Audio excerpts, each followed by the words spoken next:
கொல்லப்பட்டாரா Ayatollah Ali கமனி?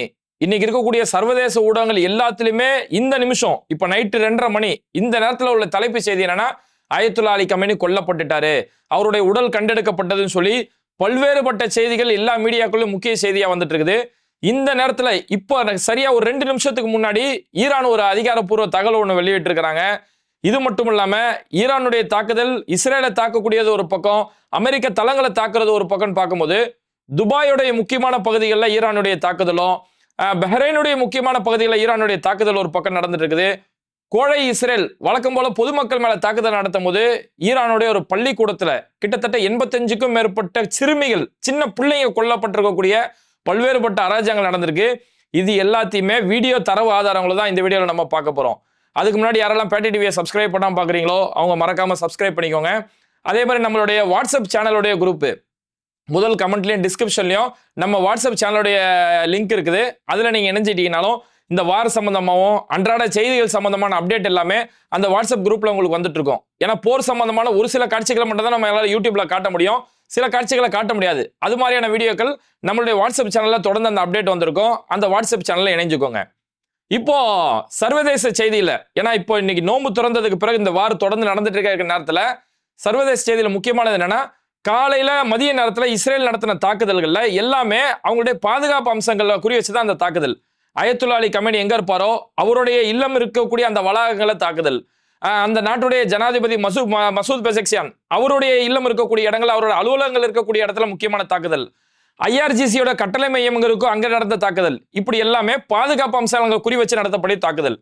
அப்போ Ayatollah Ali Khamenei அவர் இருக்கக்கூடிய இடங்கள்ல தாக்குதல் நடத்தப்பட்டது. அதுக்கப்புறம் அயத்துல்லா கமேனி என்ன ஆனாரு அப்படிங்கிற எந்த ஒரு விபரமே வெளியில வரல. அப்ப வெளியில இந்த செய்தி வரல அப்படின்னு இதுவே ஒரு பெரிய சந்தேகத்தை ஏற்படுத்தின்ற நேரத்துல இஸ்ரேல் தரப்புல இருந்து குறிப்பா அவங்களுடைய N12 அப்படின்னு சொல்லக்கூடிய அவங்களுடைய சேனல், ஃபாக்ஸ் சேனல், இது மாதிரியான முன்னணி ஊடகங்கள், ஏன் ராய்டர்ஸ் கூட இந்த செய்தியை வெளியிட்டுட்டாங்க, அயத்துல்லா அலி கமேனி கொல்லப்பட்டுட்டாரு அப்படிங்கிற ஒரு செய்தியை வெளியிட்டாங்க. ஆனா எல்லா ஊடகங்களும் சொல்றது என்னன்னா, இதை எந்த சோர்ஸ் அடிப்படையில் சொல்றாங்க, எந்த ஆதாரத்தின் அடிப்படையில் அவர் கொல்லப்பட்டதா சொல்றாங்க அப்படிங்கும் போது இது இஸ்ரேலிய அதிகாரி கூறுகிறார், பெஞ்சமின் நெத்தன்யா கூறுகிறார் அப்படின்னு சொல்லி தான் சொல்றாங்க. பெஞ்சமின் நெத்தன்யா ஒரு பதிவுமே கருத்தையே சொல்றாரு, அயத்துல்லா அலி கமேனி கொல்லப்பட்டதுக்கான எல்லா முகாந்திரமும் அந்த இடத்துல இருக்குது, அவருடைய உடல் கண்டெடுக்கப்பட்டு விட்டது அப்படின்னு சொல்லி இந்த அளவுக்கு அவங்க சொல்லிட்டு இருக்காங்க. ஆனா இஸ்ரேலை பொறுத்த வரைக்கும் அவங்க சொல்லக்கூடிய தகவல்களை நம்பாமலும் இருக்க முடியல. ஏன்னா இதுக்கு முன்னாடி ஈரானுடைய ஒவ்வொரு தலைவர்கள், ஹிஸ்புல்லாவுடைய ஒவ்வொரு தலைவர்கள், இது மாதிரி யாரெல்லாம் கொல்லப்பட்டதா ஒரு தாக்குதல் நடக்கும், இதுல அவர் கொல்லப்பட்டுட்டாரு அப்படின்னு சொன்னா உண்மையால ஒரு நாள் கழிச்சோ 2 நாள் கழிச்சோ அவர் கொல்லப்பட்ட தகவல்கள் வந்தது. ஏன்னா இவங்களோட மொசாதோட உளவுத்துறை இவங்க எல்லா இடத்துலயுமே கூலிக்கு மாரடிகளை எல்லாரும் வச்சிருக்கானுங்க இல்லையா, அதனால உளவு உறுதியா சொல்றானே, ஒருவேளை அயத்துல்லா அலி கமேனி கொல்லப்பட்டிருப்பாரா, இனி ஈரானுடைய நிலைமை என்ன அப்படின்ற ஒரு பெரிய ஊகம் பெரிய அளவில் எழுந்துட்டு இருந்தது. பல ஊடகங்களை இதான் முன்னணி செய்தி, கொல்லப்பட்டுட்டாரு, உடல் கண்டெடுக்கப்பட்டது அப்படின்னு சொல்லி இந்த செய்தி வருது. ஆனா இது எதையுமே இன்னும் உறுதி செய்ய முடியல. அவர் கொல்லப்பட்டுட்டாரு அப்படிங்கறது உறுதி செய்ய முடியல, இல்ல அவர் கொல்லப்படவே இல்லை அப்படிங்கறதை உறுதி செய்ய முடியல. இதெல்லாம் நடந்துட்டு இருக்கக்கூடிய நேரத்தில் இந்த வீடியோ நம்ம ஷூட் எடுக்கிறதுக்கு ஒரு 2 நிமிஷத்துக்கு முன்னாடி ஈரான் அரசு சார்பில் இருந்து ஒரு அறிவிப்பு ஒன்று கொடுக்குறாங்க. அயத்துல்லா அலி கமேனி அவர் தான் எங்களுக்கு கட்டளையிட்டு கொண்டிருக்கிறார் அப்படின்ற ஒரு கருத்தை சொல்றாங்க. அவர் தான் எங்களுக்கு கட்டளையிட்டு கொண்டார், மற்றபடி அவங்க இன்னும் கிளியரா எதுவுமே சொல்லல. அவர் உயிரோட தான் இருக்கிறாரு, இந்த பாருங்க இந்த இடத்துல இருக்கிறாரு, அல்லது அவர் பேசக்கூடிய ஏதோ ஒரு தகவலோ எதுவுமே இது வரைக்கும் சொல்லல. அவர் தான் எங்களுக்கு கட்டளையிடுகிறார் அப்படிங்கிற மூலமா அவர் உயிரோட தான் இருக்கிறாரு அப்படின்னு சொல்லி ஈரான் தரப்புல இருந்து சொல்றாங்களே தவிர இன்னொரு அபிஷியலா ஆக மொத்தத்துல அயத்துல்லா அலி கமேனி உயிரோட இருக்காரா அல்லது கொல்லப்பட்டுட்டாரான்ற எதையுமே உறுதி செய்ய முடியாத ஒரு இடத்துல தான் இந்த இடத்துல இருக்கக்கூடிய ஒரு நிலைமை இருக்கு. ஏன்னா அயத்துல்லா அலி கமேனி அந்த நாட்டுக்கு ரொம்பவே முக்கியமான ஒரு தலைவர். இல்ல அவர் கொல்லப்பட்டுட்டாருன்னா இதோட ஈரானோட கதை முடிஞ்சிருச்சா அப்படியும் சொல்ல முடியாது. ஏன்னா அவங்க ஈரான் அந்த அவங்களுடைய வழக்கமே என்னன்னா, வாழ்றதே மறுமைக்காக தான், கொல்லப்பட்டாலும் ஒன்றும் பெரிய பிரச்சனை இல்லை, ஷஹீது அப்படின்ற ஒரு கொள்கையோ வாழக்கூடியவங்க. அதனால இது ஒன்றும் பெரிய அவர் முடிஞ்சிட்டா அதோட ஈரானே முடிஞ்சு போயிடும் அப்படிங்கிற ஏன்னா மற்ற அரபு நாடுகள் மாதிரி இவங்க அடிமைகளா இல்லை, இவங்க எப்பவுமே இதுக்கெல்லாம் தயார் மனநிலையில தான் அவங்க தொடர்ந்து இருக்கிறதால இதுக்கு பிறகு அவங்க தயாரிப்போட தான் இருக்கிறாங்க. இதுக்கு பின்னாடி உள்ள தலைவர்கள் தயாரிப்போட, இதுக்கு முன்னாடி தலைவர்கள் கொல்லப்பட்ட போதும் எப்படி தயாரிப்போட இருந்தாங்களோ அதே மாதிரி இருக்கக்கூடிய தலைவர்கள் கொல்லப்பட்டாலும் அதுக்கேற்ற தயாரிப்போட தான் இருக்காங்க. ஏன்னா இன்னைக்கு ஈரான் மேல பல வகையான பொருளாதார நெருக்கடி, எல்லா வகையிலுமே அவங்களுக்கு நெருக்கடி, எல்லா இடங்களிலும் தடை இருந்து கூட இவ்வளோ டெக்னாலஜி உட்பட எல்லா விஷயங்களையுமே அவ்வளோ அப்டேட்ல இருக்கிறாங்க. ஈரான் எல்லாமே அவங்க அந்த அளவுக்கு வளர்ச்சியில் இருக்கிறாங்க. அப்போ அவங்க எல்லாமே எங்கேயுமே முடங்கி போறதுக்கு வாய்ப்பு இல்லை. அதுக்கு அடுத்த தலைவர்கள் அவங்க வச்சிருக்காங்க. அயத்துல்லா அலி கமேனி அவருடைய மகன் முஜிதபா கமேனி அவர் அடுத்த இடத்துல வச்சிருக்காங்க. முஜிதபா கமேனியை பொறுத்த வரைக்கும் ஐஆர்ஜிசில அவருக்கு பெரிய ஒரு செல்வாக்கு இருக்கு. ஐஆர்ஜிசில முக்கிய பொறுப்புல இருக்கக்கூடிய ஒரு நபர். மதம் மற்றும் அரசியல் சார்ந்த விஷயங்களை பெரிய அளவில் அவர் முக்கியத்துவம் இருக்கிறதால ஈரான் மக்களே அயத்துல்லா அலி கமேனிக்கு பிறகு முஜிதபா கமேனி தான் அதுக்கு சரியான ஆள் அப்படின்னு சொல்லி, ஏன்னா ஐஆர்ஜிசியோட பல பொறுப்புகளை அவர் கையாளுறாரு. அதனால இவர் தான் அதுக்கு அடுத்த பொறுப்புல அவர் சரியா இருப்பாரு அப்படிங்கறத பாக்குறாங்க. அப்படி இல்லைன்னா இப்ராஹிம் ரைசி கொஞ்ச நாளா சொல்லப்படுது. இப்ராஹிம் ரைசி சமீபத்தில் இந்த விமான விபத்துல இறந்துட்டாரு. அது இல்லாம சதேக் லரிஜானி அப்படின்னு சொல்லக்கூடிய ஒரு தலைவர், இவர் முன்னாடி அவங்களுடைய நீதித்துறை சார்ந்த விஷயங்களை கையாண்டிருந்த ஒரு நபர்.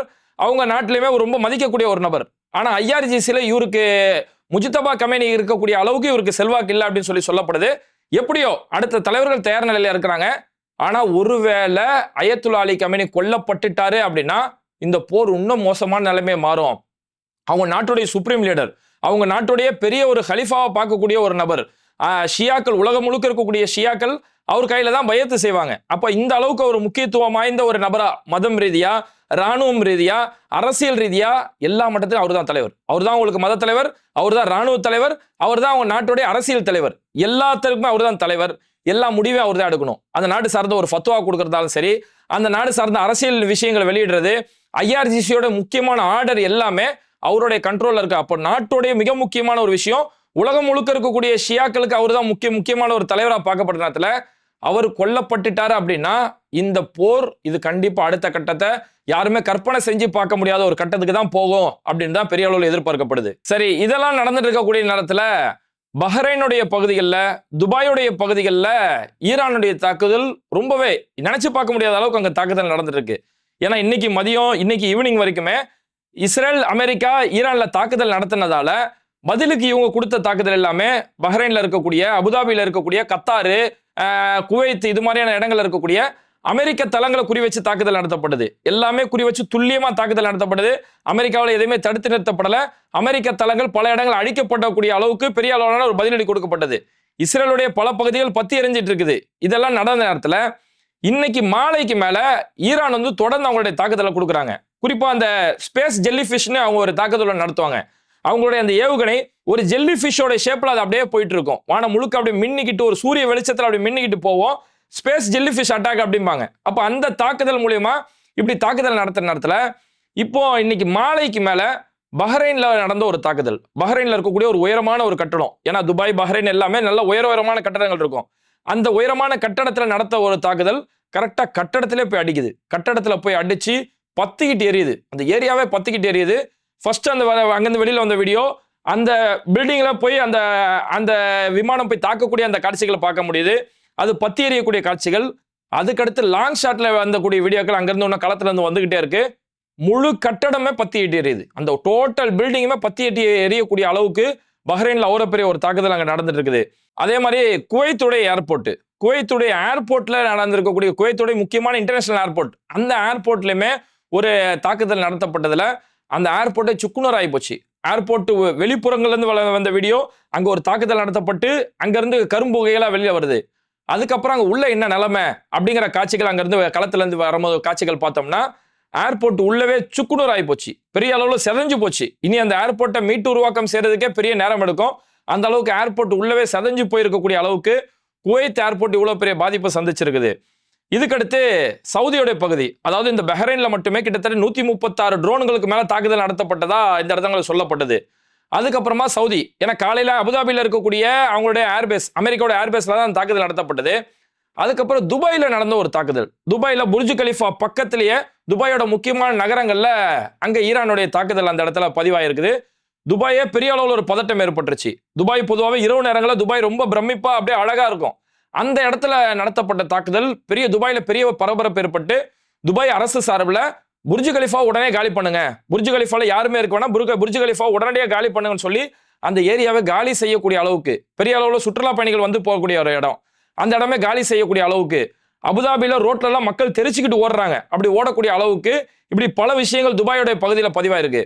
துபாய் இன்டர்நேஷனல் ஏர்போர்ட்ல பார்த்தோம்னா பெரிய அளவில் மக்கள் அப்படியே ஸ்தம்பிச்சு போய் நிற்கிறாங்க. ஏன்னா பல நாடுகளை சேர்ந்த சுற்றுலா பயணிகள் வரக்கூடிய இடம். அந்த அங்கிருந்து வெளியில மக்கள் போக முடியாத அளவுக்கு, ஏன்னா எல்லா ஏர்போர்ட்டுமே டோட்டல் க்ளோஸ். அப்போ அங்கிருந்து மக்கள் எல்லாமே ஸ்தம்பிச்சு போய் நிற்கக்கூடிய அளவுக்கு இப்படி பஹ்ரைன், அபுதாபி, துபாய், இப்படி குவைத் இது மாதிரியான பல இடங்கள்ல இந்த தாக்குதல் நடத்தும் போது இங்க பொதுவாகவே ஒரு கேள்வி, ஏன் ஈரான் வந்து இது மாதிரியான அரபு நாடுகளை தாக்குதல் நடத்தணும்? பிரச்சனை என்னவோ இஸ்ரேல் மேலையும் அமெரிக்கா மேலே தானே பிரச்சனை. இந்த இஸ்லாமிய நாடுகளை ஏன் டார்கெட் பண்ணணும் அப்படிங்கிற ஒரு கேள்வியுமே இந்த இடத்துல விழுந்திருக்குது. இங்கிருந்து வரக்கூடிய ஒரு பதில் என்னன்னா, ஒன்னு டார்கெட் மிஸ் ஆயிருக்கலாம் அப்படிங்கிற ஒரு கருத்து சொல்லப்படுது. அவங்க அமெரிக்க ஏர்பேஸை வச்சு டார்கெட் பண்றாங்க. 130 150 மிசைல் ஏவப்படுது, ட்ரோன்கள் தாக்கப்படுது. இதுல ஏதாவது ஒன்று மிஸ் ஆகி அந்த கட்டடங்களை விழுந்திருக்கலாம், குவைத் ஏர்போர்ட்ல மிஸ் ஆகி விழுந்திருக்கலாம் அப்படின்னு சொல்லி சில இடங்கள்ல சொல்லப்படுது. அல்லது இதுக்கு முன்னாடி நடந்த விஷயங்கள்ல இவங்களாம் அந்த அரபு நாடுகள் ஏதோ ஒரு வகையில் அமெரிக்காவுக்கு உதவி செஞ்சிருக்கிறாங்க. அப்ப அந்த வகையில அந்த கோவத்துல ஒருவேளை உண்மையாவே கமேனி கொல்லப்பட்டுட்டாரு, இனி அவ்வளவுதான் முடிஞ்சு போச்சு, அடிக்கிற வரைக்கும் அடிச்சு போயிடுவோம், எவன் உதவி செஞ்சா அடிச்சு போயிடுவோம் அப்படிங்கிற கோவத்துல தான் அடிக்கிறாங்களா? அல்லது இதோட பெரிய முக்கியமான சந்தேகமா, இது அமெரிக்காவுடைய சதியா தான் பார்க்கப்படுது. ஏன்னா இப்போ ட்ரம்ப் சொன்ன ஒரு வார்த்தை என்னன்னா, இது நாங்க சீக்கிரமா விடுற மாதிரி இல்ல, அல்லது இது நீண்ட நேரம் தொடர்ந்து போனா கூட நாங்க வந்து எந்த அளவுக்குன்னா ஒட்டு மொத்தமா முடிக்காம நாங்க விட மாட்டோம், ஈரானை ஒட்டு மொத்தமா முடிச்சுட்டு மொத்தமா கைப்பற்ற வரைக்கும் நாங்க விட மாட்டோம் அப்படின்னும் போது, அப்போ ஒரு முடிவோட தான் வரானுங்க. அமெரிக்காவும் ஈராக்கும், அமெரிக்காவும் இஸ்ரேலும் ஈரானும் ஒரு முடிவுக்கு கொண்டு வரணும்ன்ற கட்டத்துக்கு வரும்போது, சுத்தி இருக்கக்கூடிய எந்த அரபு நாடுகளும் இவங்களுக்கு ஆதரவா வந்து நிக்க கூடாது, ஒரு கருணையா கூட வந்து நிக்க கூடாதுன்றதுக்காக அந்த அரபு நாடுகள் மேலே தாக்குதல் நடத்திட்டு ஈரான் மேல பழிய தூக்கி போடுறாங்களா அப்படின்னு சொல்லக்கூடிய பல்வேறுபட்ட சந்தேகங்கள் இந்த இடத்துல வந்திருக்குது. இது நாளைக்கு காலையில ஈரான் அரசு இதுக்கான விளக்கங்கள் கொடுத்தா மட்டும்தான் இது உண்மையாவே ஈரான் தான் அடிச்சாங்களா, அல்லது இது அமெரிக்காவுடைய சதியா, அல்லது தவறி மிஸ் ஆகி போய்பட்ட தாக்குதலா அப்படிங்கிற விபரம் வெளியில வரும். எது எப்படியோ ஈரானுடைய அரசு சார்பில் இருந்து இப்போ வந்திருக்கக்கூடிய செய்தி என்னன்னா, அயத்துல்லா அலி கமேனி அவர் தான் எங்களுக்கு கட்டளை இடுறாரு அப்படின்ற ஒரு கருத்தை சொல்றாங்க. அப்போ அவர் இன்னும் உயிரோட தான் இருக்கிறாரு அப்படிங்கிற மாதிரி அவங்களுடைய பதில்கள் சொல்லிட்டு இருக்காங்க. குறிப்பா அவங்களுடைய ஃபாரின் மினிஸ்டர், வெளியுறவுத்துறை அமைச்சர் அப்பாஸ் அரக்ஷி அவர் என்ன சொல்றாருன்னா, ஆக்கிரமிப்பு நிறுத்தப்பட்டாதான் தற்காப்பு நிறுத்தப்படும் அப்படிங்கிறாரு. ஏன்னா இந்த இடத்துல அவங்க தான் முதல் அடிக்க ஆரம்பிச்சது, இஸ்ரேலும் அமெரிக்காவும் தான் முதல் அடிக்க ஆரம்பிச்சது. இது ஒரு ஆக்கிரமிப்பு செயல்.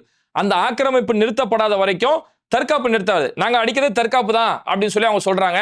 அவங்களுடைய முக்கியமான ராணுவ தளபதிகள் சொல்றாரு என்னன்னா, இது வரைக்கும் பார்க்காத ஆயுதங்களை நீங்க பார்ப்பீங்க, பார்க்காத பதிலடி, நினைச்சு பார்க்காத பதிலடி நீங்க பார்ப்பீங்க அப்படின்னு சொல்லி இவங்களுமே பதிலடி. அப்ப இந்த போர் இன்னும் பெரிய அளவுல சூழ்ந்து எழுமோ?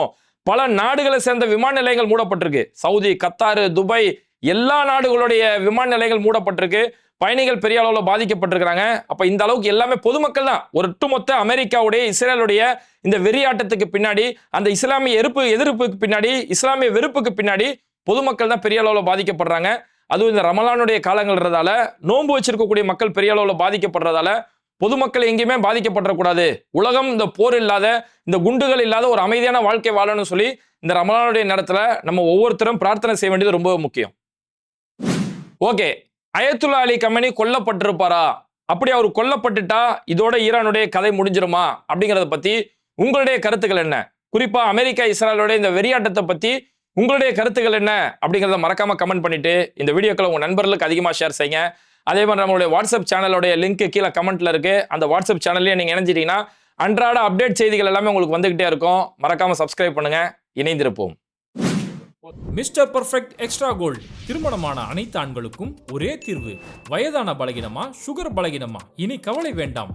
100% இயற்கை வயகரா, 100% ஹலாலான முறையிலும் தயாரிக்கப்படுகிறது. எவ்வித கலப்படமும் கிடையாது, பக்க விளைவும் கிடையாது. ஆர்டர் செய்தாலே போதும், உங்கள் இல்லம் தேடி வந்து சேரும். மேலும் விவரங்களுக்கு கீழுள்ள எண்ணை அணுகுங்கள்.